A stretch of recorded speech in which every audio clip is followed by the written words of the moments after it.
I thought I knew him. We grew up together, shared secrets, dreams, even meals. So when loan collectors started calling me about debts I never took, I had no idea my brother had already vanished. My name's Tanner Briggs, and I work in IT support at a mid-sized logistics company just outside of Cincinnati. It's not glamorous, but it pays the bills and gives me time to fix up old computers on the side. Life wasn't flashy, but it was stable, until everything crashed because of someone I once called family. I met Damon Cross when we were 9 years old. He moved into the house across the street wearing a tattered Superman shirt and dragging a suitcase with a broken wheel. We clicked instantly. We built treehouses, traded comic books, and swore we'd be best men at each other's weddings. Damon didn't have much. His dad left when he was young and his mom worked 2 jobs, but he had charm, smarts, and guts. I admired him. By high school, Damon practically lived at our place. My mom treated him like a second son. We shared everything, clothes, video games, even our first bottle of cheap whiskey behind the bleachers after prom. People used to joke that we were inseparable. I used to joke back, "He's the reckless one, I'm the backup plan." That line aged like milk. Even into adulthood, we stayed tight. Damon bounced between jobs, marketing gigs, side hustles, a short-lived crypto obsession, while I stuck to my steady IT role. I didn't judge. Everyone moves at their own pace, I figured. When he said he was starting a small business and needed help with paperwork and online forms, I didn't hesitate. I even helped him draft emails and scanned a few documents for him. Then slowly I started noticing changes. Damon stopped texting back as quickly. He skipped our usual Friday night hangouts, saying he was working late. He looked tired, jittery, like he was always waiting for something bad to happen. I asked him once, "You good man?" He smiled, but it didn't reach his eyes. "Yeah, just grinding, you know how it is." I didn't press, he was my best friend. I figured if something was wrong, he'd tell me. But now, looking back, I realize that was the moment everything started to fall apart. A few weeks after that weird conversation with Damon, I started getting these random phone calls. At first, I thought they were just spam. You know, the usual car warranty scams or robocalls asking if I wanted to consolidate my student loans. I ignored them, but then the calls got specific. "Mr. Briggs, we're following up about your overdue loan payment," one voice said. "Sir, this is your final notice before escalation," another warned. My heart would spike every time, but then I'd think, this has to be a mistake. I've never taken out any loans aside from my car, and that was already paid off. I even checked my bank account to make sure nothing was missing. Everything looked normal, so I brushed it off, figured it was just some mix-up in their system. But the calls kept coming. Different numbers, different loan companies, some even left voicemails. I started blocking them, but it was like playing whack-a-mole. One number disappeared, 3 more showed up. One night, I was having dinner at my mom's place when my phone buzzed again. Another unknown number. "Hello," I answered, half annoyed. "Mr. Briggs, this is Silverline Financial. We've been trying to reach you about your outstanding balance. If you don't respond, this will be reported to collections." I cut the caller off. "I don't owe you anything. I've never taken a loan from Silverline." There was a pause on the other end. Then the woman calmly said, "Our records show otherwise, sir. The loan was taken under your name, social security number, and home address." I froze, my fork hovered in midair. I couldn't even hear what my mom was saying at the table anymore. "Can you send me the documents?" I asked, my voice suddenly dry. "Of course, you'll receive them by email within the hour." I hung up and stared at my phone like it had just betrayed me. Something was seriously wrong. That night I barely slept. I kept running through everything in my head. Had I signed something without realizing? Was my identity stolen? Or worse, had someone I trusted used my name? And the only person who'd ever had access to my personal documents was Damon. The next morning, I woke up to 5 new emails from different loan companies. Each one had the same tone, cold, firm, and accusing. And attached to every email was a PDF, loan agreements, payment schedules, and signed documents. The name on every document: Tanner Briggs. The address was mine. The email listed was 1 letter off from my real one. And worst of all, my social security number was correct on every form. My chest tightened. My hands were shaking as I opened the PDFs one by one. I couldn't believe what I was looking at. Thousands of dollars taken out in personal loans. Different companies, different amounts, all opened in the last 6 months. I felt like I was going to throw up. One of the forms even had a digital signature. My name scribbled in a lazy scrawl that looked kind of like mine, but not quite. It was just close enough to pass if no one looked too hard. My mind was racing. Who could have done this? And then, clear as day, I remembered that day a few months back when Damon came over to print some documents for his business. He asked if he could use my desktop, said his laptop was dead. I barely thought twice about it. I even walked out of the room to take a call while he was working. He'd been alone with my computer, my files, everything. At that moment, I didn't want to believe it. My stomach twisted at the thought. This was Damon, my best friend, my brother. We had each other's backs since we were kids. There was no way he'd do something like this, right? But the more I thought about it, the more it made sense. The sudden dodgy behavior, the skipped hangouts, the nervous energy, it all lined up. Still, I needed answers. I grabbed my phone and called him, straight to voicemail. I texted, "Damon, call me ASAP. Something's wrong, please." An hour passed, nothing. Another hour, still no response. I sent another text. "If this is what I think it is, you need to tell me now." Read, no reply. That's when the dread really set in. And by the next morning, Damon had blocked my number completely. I stared at the empty text thread, the word read sitting there like a final punch in the gut. Damon had seen my message. He just didn't care enough to reply, or maybe he cared too much and didn't want to face me. I didn't want to believe it was real. I tried to tell myself it was a misunderstanding, that maybe his phone died or he lost it. But when I called again, it didn't ring. It went straight to voicemail. I tried his social media, only to find I couldn't see his profiles anymore. I checked on my work laptop, thinking maybe there was a glitch. Nope. Blocked on everything.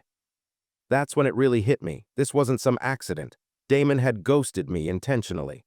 The guy I trusted more than anyone, the guy who once stayed up all night helping me move into my first apartment, the guy who cried at my dad's funeral, had stolen from me, lied to me, and disappeared. I sat on my bed with my head in my hands. My room suddenly felt too quiet, too small. The silence was deafening. How could he do this? Part of me still clung to denial. Maybe he was scared. Maybe he was in trouble and didn't know how to get out of it. But the other part, the logical part, kept reminding me he made choices. He used my name. He used my identity. He left me to clean it up. That night I couldn't sleep. I kept going over every memory, looking for clues I missed. Times he asked to borrow my laptop. Times he offered to help with something. I started to see the pattern. Little things I shrugged off suddenly looked sinister in hindsight. And then the shame kicked in. I felt stupid, like a fool. I'm the guy people come to when they get scammed online. My whole job is helping others protect their tech and data, yet I couldn't even protect myself from my best friend. The next morning I sat on the edge of my bed, phone in hand, still hoping for a message. Anything. But all I got was another unknown number calling. And this time they weren't just asking questions, they were demanding money. The calls got worse after that. What started as voicemails and emails turned into constant harassment. I couldn't go a full hour without another number lighting up my phone. They left aggressive messages, threatened legal action, and one even claimed they'd garnish my wages if I didn't take responsibility. I tried explaining to them. I told them I never took out these loans, that someone must have stolen my identity. But they didn't care. To them, I was just a file in their system. My name, my social security number, it all checked out. In their eyes, I was guilty. Then it got real. I was just getting home from work one evening when a knock came at my door. I looked through the peephole and saw a man in a blazer holding a clipboard. "Mr. Briggs," he asked when I opened it. I nodded slowly. "I'm here on behalf of National Equity Recovery. This is a formal notice of outstanding debt owed to our client. If payment arrangements aren't made within 10 business days, we'll begin legal proceedings." He handed me an envelope, gave me a forced smile, and walked away like he'd just dropped off a pizza. I stood there staring at the paper in my hands. It didn't even feel real. Legal proceedings, over a debt I didn't create, from a loan I never touched. My knees felt weak and I had to sit down just to breathe. That night I didn't talk to anyone. I turned off my phone, shut the blinds, sat in the dark. I'd never felt so humiliated, so powerless. My name, my identity, was now tied to something ugly, and it was dragging me down fast. What hurt most wasn't just the financial damage. It was the betrayal. Damon knew I'd always been careful with money. He knew I was trying to build a future to maybe buy a house one day, and he took all of that without blinking. But after the fog of sadness lifted, something else crept in: anger. Not just at Damon, but at myself too, for being so trusting, for not seeing the signs. I decided right then I wasn't going to let this destroy me. If Damon wanted to ruin my life and disappear, fine. But I wasn't going down without a fight. I didn't sleep much after that night. I just kept turning everything over in my head, trying to figure out how to prove what Damon had done. I knew I needed evidence, something that showed he was behind all of this. Without it, no one would believe me. Not the collectors, not the banks, maybe not even the police. It was my word against documents with my name on them. So I went back to the beginning. I pulled up old emails, text threads, shared files, anything I'd sent or received from Damon in the last year. I even dug through my home office drawers for any paper he might have touched. It was like looking for a needle in a haystack. Then I remembered the night he borrowed my computer to print business paperwork. I still had the backup files saved automatically on my cloud. I opened the folder and started digging. And that's when I found it. A PDF named Loan App Alt Name V3 PDF, something I'd never seen before. I opened it and my stomach flipped. It was a blank application form for a loan company I hadn't even heard of. But the browser history showed the page had been visited multiple times, always within the same 2-hour window when Damon was at my place. It wasn't just one file, either. There were 3 more PDFs with variations of the same loan application, all created under my login. Even worse, I checked my network logs, something I set up just out of habit as an IT guy, and found a device named D's MacBook had connected to my Wi-Fi that day. He had uploaded several documents and even accessed a folder where I stored old scanned copies of my ID and tax info. There it was, the digital fingerprints. He used my Wi-Fi, my computer, my files. My heart was pounding, but this time not from fear, from clarity. I wasn't crazy. I wasn't just unlucky. Damon did this. And now I had the receipts to prove it. I took screenshots, saved logs, and backed everything up in 3 different places. Then I called a lawyer. I didn't have money to throw around, but I knew I needed someone on my side who understood this mess. The next move was clear. If Damon wanted to use my name to scam the system, I'd use the truth to burn the whole thing down. Walking into the police station with a folder full of screenshots and printouts was one of the hardest things I've ever done.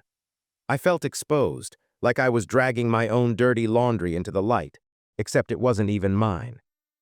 I sat in a small room across from a detective who looked like he'd seen 100 stories just like mine. I explained everything. How Damon and I were like brothers, how he'd borrowed my computer, how the loan documents were tied to my name, but the timing and files didn't match my activity. He listened quietly, nodding, asking for clarification here and there. When I showed him the digital logs, the Wi-Fi connection, the browser history, the document timestamps, that's when he leaned in. "This is good," he said, tapping one of the screenshots. "This shows access from a separate device. That could help." He asked if I was willing to file a formal complaint. My chest tightened, but I nodded. I couldn't back out now. As much as it hurt, I had to stop running from the truth. Filing that report made everything feel more real. A case number, a sworn statement, evidence taken into custody. It felt like I'd just cut the last thread of what Damon and I used to be. I also reported the identity theft to the credit bureaus, froze my accounts, and got started on cleaning up the mess. It was overwhelming, endless calls, forms, and hold music. But for the first time in weeks, I felt like I was doing something instead of just drowning. Then the backlash started. Someone spray-painted "rat" on the sidewalk in front of my apartment. A burner account started messaging me online, calling me a liar, a traitor. I had a strong feeling it was one of Damon's new friends, people I barely knew but who always seemed to float around him when he had cash to flash. Now that I'd called him out, they were circling like vultures. Part of me wanted to shut down again, hide, let it all blow over. But the bigger part of me, the one that had been stepped on, humiliated, and betrayed, was done being quiet. He stole from me, lied to my face, vanished like a coward. If Damon thought he could get away with it, he was about to learn otherwise. I didn't even know it was possible to report someone to the IRS anonymously until I looked it up. After everything Damon had put me through, I wasn't out for revenge. Not really. I just wanted him to face the consequences. I wanted someone, anyone, to hold him accountable. Because if I didn't do something, who else would he do this to? The reporting form was straightforward. I had to give details, dates, names, what I believed Damon had done, and any supporting evidence I could provide. I included everything I had. The strange loan activity, the sudden surge of cash he flashed on social media, and the fact that he had no official job but was somehow affording new clothes, electronics, and weekend trips. I submitted the form. Just like that, it was out of my hands. For weeks, I heard nothing. I kept my head down, continued working with my lawyer, and pushed through the cleanup process.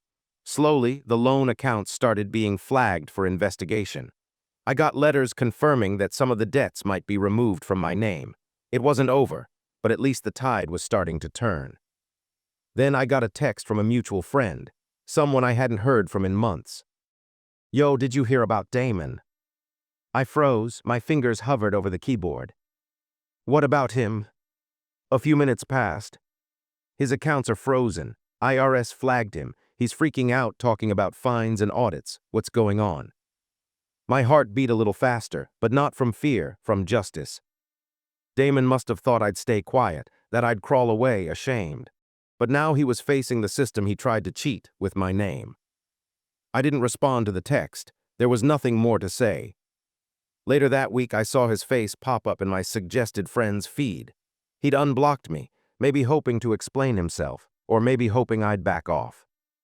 But I didn't care what he had to say anymore. He made his choice. He stole my trust, used my identity, and vanished. Now he was finally dealing with the mess he made. And for once, I could breathe without waiting for the next call to ruin my day. It had been almost 2 months since I reported Damon. Life wasn't perfect. There were still calls to return, accounts to clean up, and lawyers to deal with, but the worst of the chaos had settled. Then one evening, I got a message. "Unknown number. Tanner, we need to talk, please." I stared at it, my chest tightening. I knew who it was before I even typed back. "Damon." A moment later. "Yeah, I messed up. I know you probably hate me, but can we talk?" Part of me wanted to ignore him, block the number, move on, but curiosity or maybe closure won out. We met at a quiet coffee shop on the edge of town. I saw him through the window before I walked in. He looked like a shell of himself. Dark circles under his eyes, hair messy, hoodie pulled over like he didn't want to be recognized. He didn't look up when I sat down. For a minute, neither of us spoke. Then he said, barely above a whisper, "I'm sorry, man. I don't know what else to say." I laughed, not because it was funny, but because sorry felt so small, so empty after everything. "You stole my identity, Damon," I said. "You wrecked my credit. You disappeared and let me take the heat." "I didn't plan it like that," he muttered. "I was in a bad place. I lost my job. I was scared. I didn't know how to fix it once it started." "So you used me." He looked up, finally, eyes red. "You always had your life together. I thought you'd be okay. I figured you'd find a way out." That made something snap inside me. "You figured I'd be okay?" I repeated, leaning forward. "You figured wrong. I was drowning, Damon, and you didn't even throw me a rope." He nodded slowly, looking like a kid caught stealing. "I deserve everything that's coming," he said quietly. "The audit, the investigation, I know." There was nothing left to say. I stood up. "I hope you figure your life out, man, but I'm done saving you." I walked away, not angry anymore, but not forgiving either. Just free. The first thing I did after that meeting was delete Damon's number, for good this time. I wasn't angry anymore, just done. Sometimes closure doesn't come with an apology. It comes when you finally stop needing one. Cleaning up the damage he left behind took longer than I expected. Some loans were cleared after investigations, others required paperwork, proof, and more late-night phone calls than I could count. But piece by piece, I started putting my life back together. I hired a credit repair agency to help me navigate the mess. My lawyer stayed in touch, helping me document everything in case any legal action came down the line.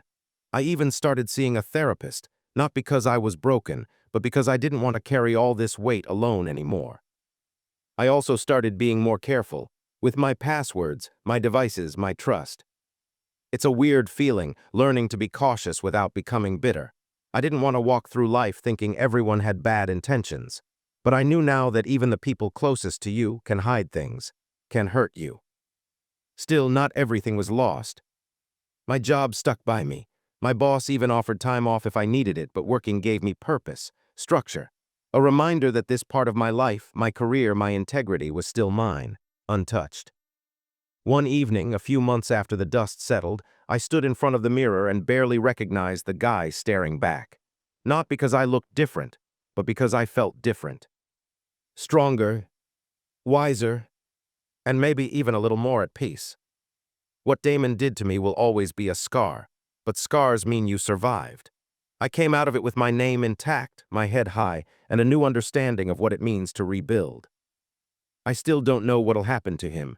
Last I heard, the audit was still ongoing, but that's not my story to tell anymore. Mine is about recovery. Mine is about finding strength in the wreckage.